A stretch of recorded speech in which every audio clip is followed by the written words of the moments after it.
வணக்கம். சற்று முன் கிடைக்கப்பெற்ற மிக முக்கியமான செய்தி ஒன்று வெளியாகியுள்ளது.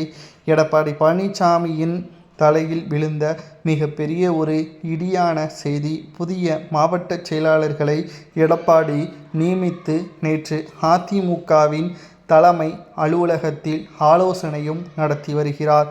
மேலும் மாவட்ட செயலாளர்கள், மாஜி மாவட்ட செயலாளர்கள் கடுமையான அதிருப்தியிலும் இருக்கிறார்கள். இதற்கு மிக முக்கியமான காரணம் என்ன தெரியுமா? அதிமுக தோல்வியடைந்த பிறகு எஸ்பி வேலுமணியின் ஆதரவாளர்களை பதவியிலிருந்து நீக்கினார் சுமார் 40 மாவட்ட செயலாளர்களை. மேலும் அவர்கள் மன்னிப்பு கடிதம் கொடுத்த பிறகும் கூட மீண்டும் மாவட்ட செயலாளர் பதவி அடுத்த 5 ஆண்டுகளுக்கு கிடையாது, எம்எல்ஏவாக மட்டும்தான் நீங்கள் செயல்பட வேண்டும், புதியவர்களை நியமித்து அதிமுகவை வலுப்படுத்தப் போகிறேன் என்பதையும் தெரிவித்தார்.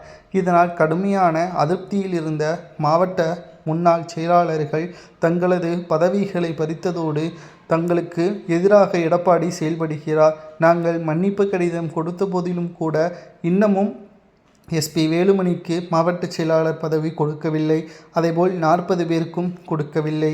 இதனால் புதியவர்கள் மாவட்ட செயலாளராக பொறுப்பேற்றாலும் அவர்களது பேச்சை அதிமுகவின் தொண்டர்கள் கேட்கவில்லை. இதனால் ஒவ்வொரு மாவட்டங்களிலும் அதிமுகவின் ஒற்றுமை என்பது குறைந்து கொண்டே இருக்கிறது. இது வருகின்ற இடைத்தேர்தலில் மிகப்பெரிய ஒரு தோல்வியை அதிமுக பெறுவதற்கான வழிவகை செய்யும். அதிமுகவை பொறுத்தளவிற்கு எடப்பாடி பழனிசாமி அவர்களது தலைமை ஏற்றதிலிருந்து தான் பல்வேறு குழப்பங்களும் தோல்விகளும் அதிமுகவில் நடந்து கொண்டிருக்கிறது. இனிமே அதிமுகவில் எடப்பாடியின் பேச்சை நாங்கள் கேட்க மாட்டோம் என்று மாஜி மாவட்ட செயலாளர்கள் அந்த 40 பேர் அந்தர்வல்டி அடித்துள்ளனர்.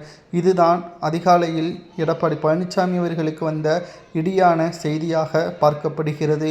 மேலும் அதிமுக திமுக என்று இருந்த இருமுனை போட்டியானது தற்பொழுது திமுக vs தவிக என்று மாறிவிட்டது.